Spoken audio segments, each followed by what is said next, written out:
Our biggest heroism is surviving in the forest with a 1.5-year-old baby.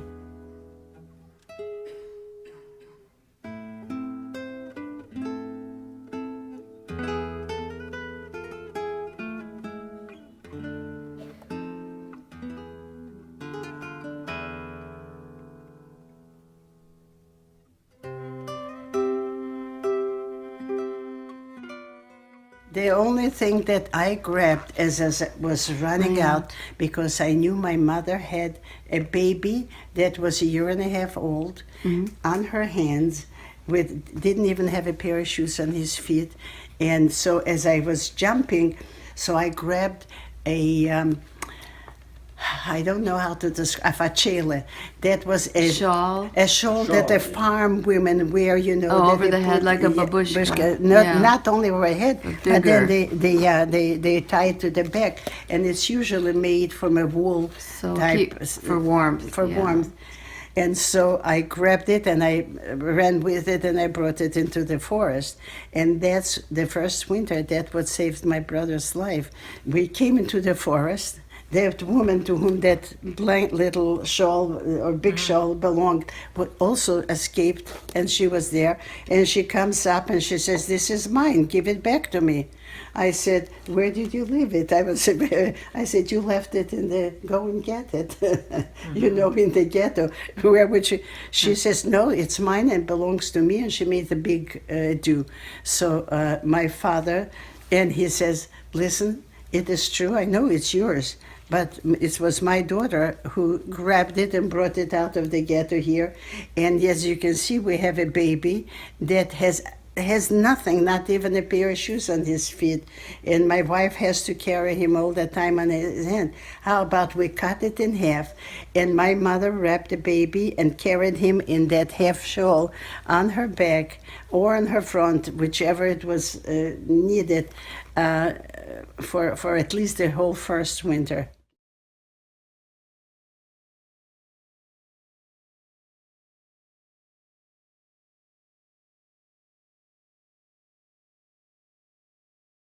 I remember I used to go around and I used to say, "I hate America, I hate England, I hate the French." They could have done something to help us, and nobody has done. They didn't care. They were so happy to get rid of us. And my father heard me speak like this. And so one day he called me over and he says, "I don't like the way you talk." He says, "Come sit down, I have to have a conversation with you." He says, "We were victims of hatred. Did you like it?" I said, "No, I hated it." So he says, "Then why would you do something like this to others?" He says, "Hatred will destroy your life. Don't ever think about it. Use your everything, what you have, your talents, your whole being, in an opposite direction. Try kindness. Try caring for other people and set an example. Not want ever to hear the word hate out of your mouth, because it will destroy you. But to live with hatred in your heart towards no matter who it is is an awful thing to do. And I'm so grateful that I had someone to teach me right from wrong.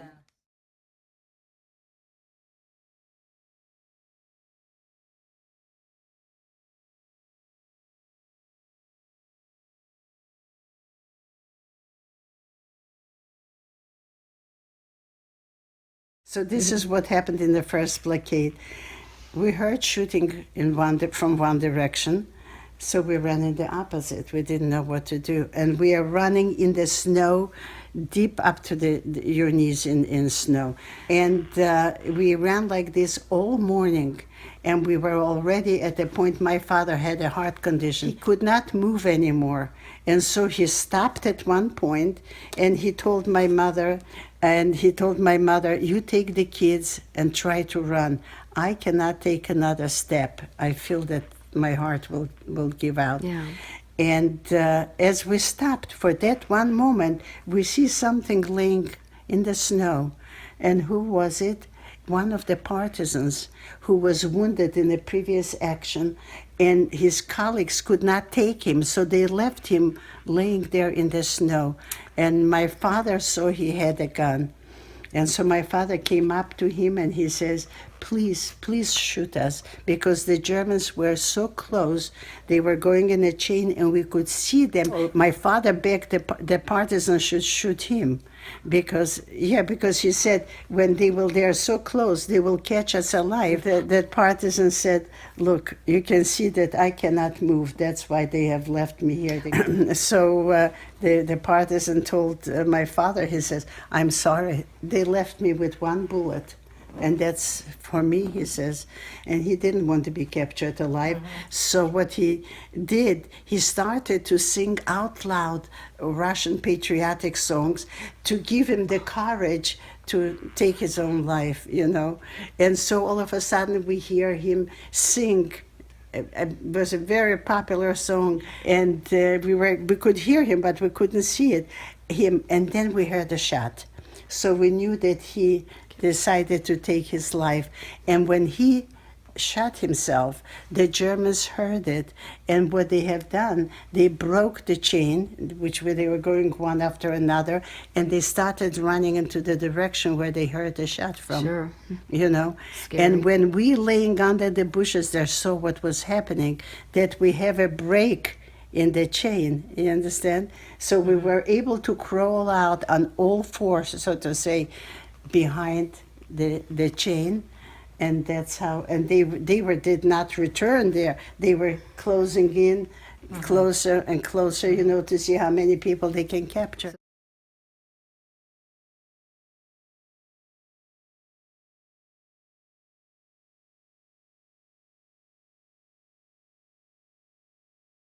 What this farmer did, we arrived. You cannot imagine what we looked like. Emaciated after a typhoid fever, walking a day and a night, and it took us so long because we were so weak. Yeah. Exhausted. And we would walk a few steps and we'd have to stop and rest again. And we finally arrived because we had the name of a farmer that he would show us where the Jews are hiding there. And when he saw us, he cried like a baby. He made a bath. We didn't see a bath a whole winter. He heated his bath. He made everyone go into that bath and wash themselves, you know. And meanwhile, while we were washing, his wife was preparing a big pot of potatoes and a big thing of sour milk. Here you don't eat it, but there in Belarus, this is that's what you eat, most farmers. And he put us all around the table with bread, and he fed us all. He gave you a feast. Yeah. Not only feast, and what about, we were infested with lice. Sure. So that hot bath. Got rid of those. Yeah. It like was heaven. something. And he said, you need rest. So first you rest up in my forest. This piece of the forest is mine. So he put us in his forest for a couple of days and brought us food there. And then a couple of days later, he sent one of his sons to bring us to that other place where those Jewish people are hiding. And once we got there, our luck has changed. Mine is a story of extraordinary luck because I'm a survivor who survived with my parents, don't forget. And most of my siblings, one was killed by the Nazis, and the second one who was taken away for labor, we didn't know, escaped. And after the war, we found him. So this is extraordinary luck. Yes, And it makes such a difference after the war when you're left young kids and you had someone to guide you.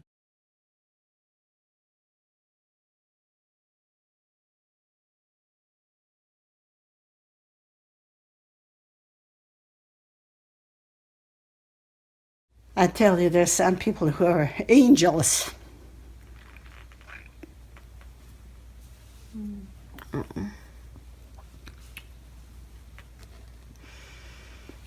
But we're paying them back now to their grandchildren and great-grandchildren for the kindness of their elders that were so kind to us.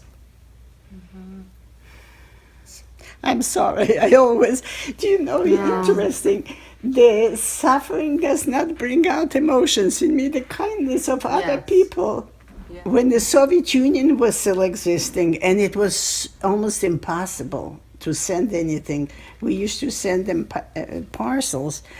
We used to pay more in tariffs because the Russians didn't want us to send, so that they would have, like boots and warm winter coats and things Right. like that.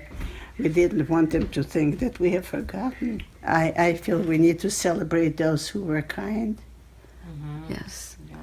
and so that others can learn from them, that kindness goes a long way, in helping others.